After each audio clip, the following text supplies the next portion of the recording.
Double screw vices have been around for hundreds of years. They're very simple devices that allow you to make joints as well as clamping things to the surface of your bench. Nowadays with our vices, we have just the one screw in the middle as well as a couple pins to keep everything lined up. But there are a few good reasons to use a vise like this, and they all have to do with making joints. Having your stock raised above the surface makes it easier to make cuts or to drill holes for things like dowel joints, as it gets you closer to your stock. Also, because you don't have that single screw down the center, you can thread stock through to work on the ends. It also allows racking for tapered things, which is something you never want to do with a single screw vise. I do have a video on my other channel that gives a history on the style vise if you're interested in watching it.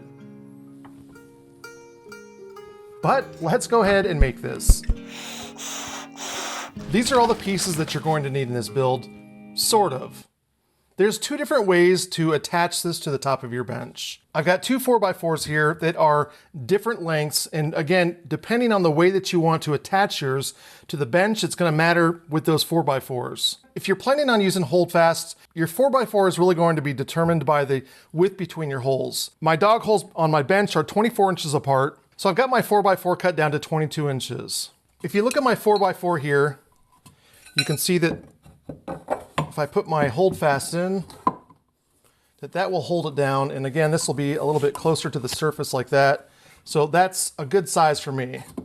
You could probably go a lot smaller, which would be fine, but this is what would work for me, for mine. If you plan on using F-clamps to hold this to your bench, then you're going to want your 4x4 to be a little bit longer than your vise boards. And again, it's about 2 inches on either side. It's really not that significant. All of these sizes are going to be on my website, so I'm not going to go through and tell you which each piece is, but in the description below you'll find a link that will give you all the information that you need. I will also show you how you can make your own 5/8 knobs, and we will be using square nuts. This entire Moxon project requires absolutely no hardware other than what you can find in the store.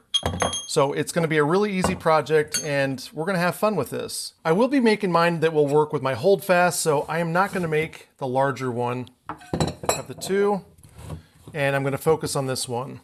This is just a common 4x4. You could probably go with a 2x4, but I wanted to have a little bit more surface area. That way it can stand upright. I'm going to go ahead and set this aside and the holdfasts. I've got my two 2x8s here. I really only need one right now.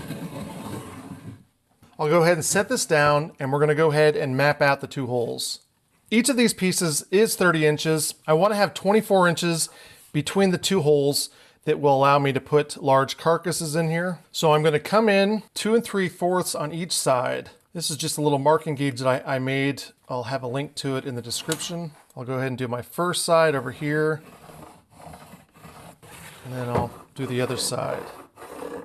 I'd like to find the center of this. This is 7 inches, so I'm going to go 3.5 inches. So I'll come in here like this, and on the other side as well. We'll go ahead and knock each one out with an awl. I am using 5/8 bolts, so I'm going to use a 5/8 spade bit to drill each one of these holes out. If you wanted to, you could start off with a 1 3/8 bit first, and then go down just the width of the head here, but I'm going to skip that and just use my 5/8 bit, and then this will just push up against the back. Now, if you do happen to make the second version, which extends across the back, you will need to sink this below the surface so that it obviously doesn't bump into it. And if you don't want to do that, you can always cut a little bit of the back end of your 4x4 so that it does fit. But we'll go ahead and drill this out at 5/8 right now. A really good tip is to set your drill bit so that your point just barely goes through the surface. Lock your drill press in place. That way you can flip it over and do the rest on the other side.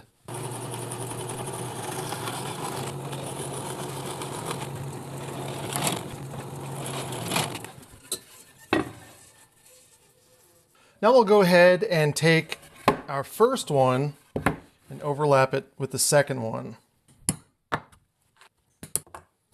I would like these to line up later on, so I'm going to go ahead and write an arrow that way and an arrow that way. One thing that I'm going to add, which is completely optional, is a piece of conduit inside of each one of these holes that I make. The original double twin screw vise would allow the front board here to rack a little bit in case you do have something that's not the exact same width on one side to the other. I want to preserve that with the conduit, which will make the hole a little bit bigger and will give me that ability to rack it if I need to. That means I'm going to use a spade bit and drill each of these holes out at 15/16.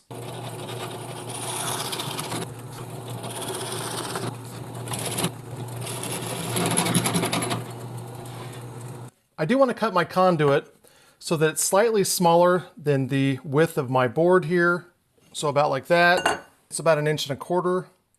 This is 1.5 inches, so that works out really well.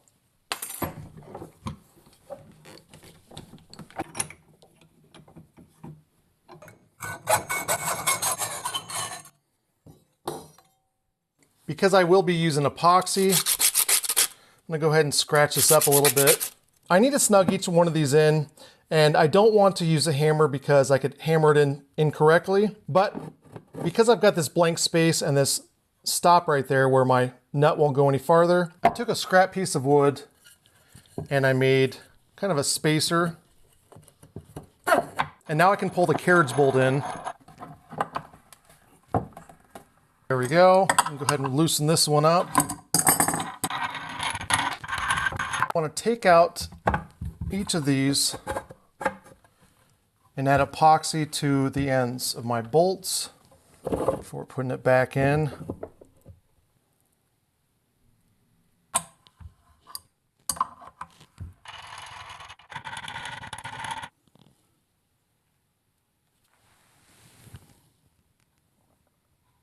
And now we'll do the same thing with our couplings here.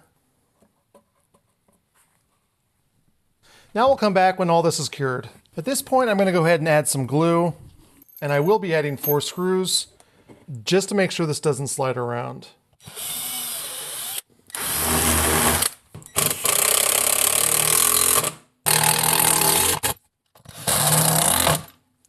We'll go ahead and give this some time to dry before we come back.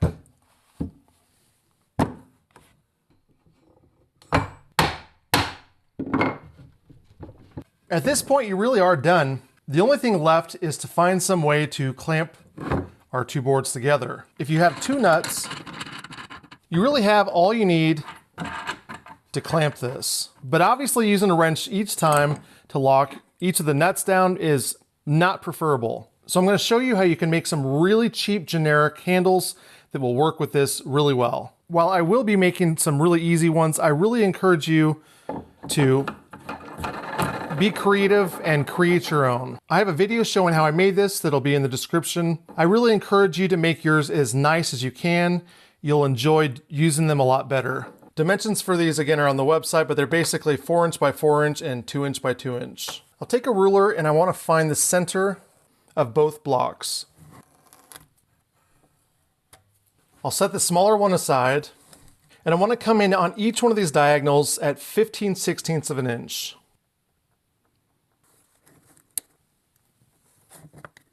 Now I'll use an awl on each of those points, like that. Between the smaller and larger block, we're going to capture our nut in the center of it. So that means that part of the nut is going to be in here and part of the nut's going to be in here. And then we'll drill the rest of the way out with a 5/16 drill bit, which will give us that center. Because we are dealing with smaller pieces, you're going to want to use a clamp, like an F clamp. This will give you a little bit more leverage. What I want to do is I want to drill down about 1/4 inch or slightly above that. 2/4 equals 1/2 inch, which is the size of our nut. Now, mine's made a little mark on the bottom side, so I'm going to flip both of these over and I'm going to drill them out at the 5/8.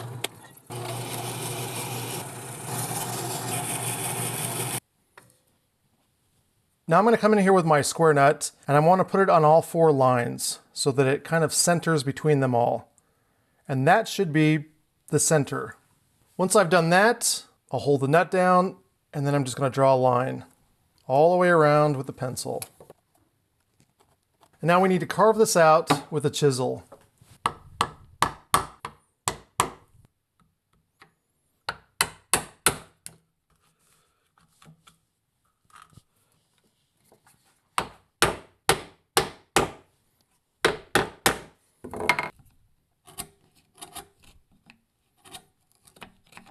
Before you add the nut, you really want to make sure that this is as square and flush as you can. You don't want this to wobble later on. Go ahead and put the first one in. And then I'm going to add some glue to the second one. I'm not even going to use epoxy on the inside. It doesn't need it. And then I'm just going to use some F-clamps to hold it in place. And I'll use a straw to clean up the squeeze out. These are done now, and they would work to clamp your vise, but I really want to clean this up a little bit and take off some of these corners. So let's see what we come up with. I've got a large washer here, and I'm just going to put it right in the center of the two holes that I made. If you're just starting out and you don't have a vise, you can follow along here. I'm just going to use some regular nuts. A friend of mine once told me that power tools don't make getting projects done better, just faster. So I try to use hand tools when I can. And that's it for the knob. It really doesn't take a lot to make it. They're very simple and they go on smooth. You can buy hardware kits to make these Moxon style vises, but really they're very unnecessary. You can make these very simply with 3 boards and a couple scraps of wood for the knobs. One thing that you can add to make this a little bit better as far as gripping is to use this tracker runner that you can buy at any hardware store or any place that sells carpet, I think. It's got one side that's really grippy, and then the other side has got this kind of a carpety feel. Use a little bit of Mod Podge, a little bit of pressure, and you can glue this to your vise. If you do plan on adding it, you're going to want to do it only on one side, which should be the front side here. You don't want to do it on both because it is spongy and it will not be flat in here, and you want this to be square inside your vise. Before you do build this, I have another vise, like more of an advanced vise, that I'm going to be showing off in about a week or so. I will be making a before we make things video, which will have a little bit of a history on the Moxon vise and where the name came from, as well as the reason why you would want to make something like this. So keep an eye out on that video and let me know what you think about this. Thank you so much for watching, and I want to thank my patrons for their support and possibly encourage you to become a patron as well.